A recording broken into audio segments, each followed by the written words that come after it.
il faut lâcher la bride sur le cou de nos chevaux de course, les PME, pour ramener de la croissance, de l'emploi, du pouvoir d'achat. Et en même temps, faut effectivement freiner les dépenses.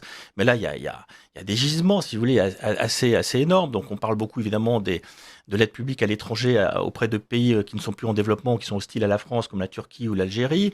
Mais ça, c'est On, une mesure cosmétique, oui, pardon. bien sûr, c'est cosmétique, mais alors des mesures qui ont beaucoup plus d'impact, par exemple. On parle beaucoup des retraites, parce que les dépenses sociales constituent l'essentiel des dépenses publiques. On est à pratiquement 1700 milliards de dépenses publiques, c'est 900 milliards de dépenses sociales. Mm. Mais on parle beaucoup des retraites, mais on oublie de parler des dépenses de soins.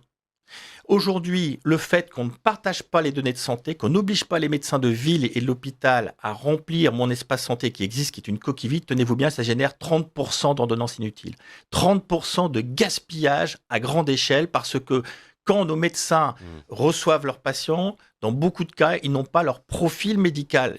Et en plus, ça génère des drames sanitaires, sans compter des données qui sont confiées aux GAFAM. Mm. Vous voyez ce que je veux dire? Donc ça fait 10 points d'écart par rapport à la OCDE. On serait capable, en obligeant les médecins de ville et l'hôpital, sous peine de déconventionnement de l'assurance maladie, à remplir mon espace santé, on serait capable d'économiser, on estime, 10% des dépenses de soins, 30 milliards d'euros.